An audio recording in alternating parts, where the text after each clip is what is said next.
In today's video, we are going to show you how to save a video created in Google Flow. Let's begin. Now, the first thing that you need to do is log in using your credentials and locate the project where your video was created.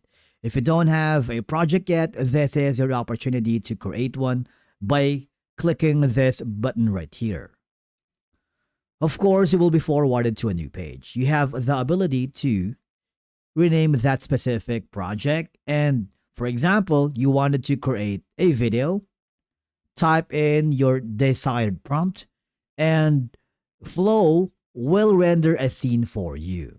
Now, once the video has been fully rendered, you have the ability to preview it to confirm everything looks good by clicking on it. Check the audio, check the visuals and timing, because this is important. Once downloaded, you don't want to spot errors later.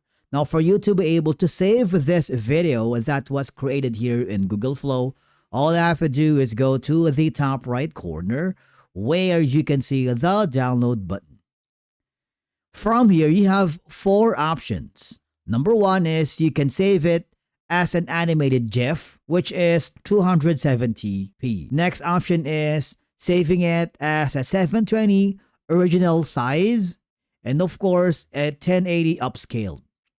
In my case, I'm gonna save it as a 270 animated GIF. Click on it and confirm the download. Your file, whether it's a GIF or video, will now start downloading to your computer.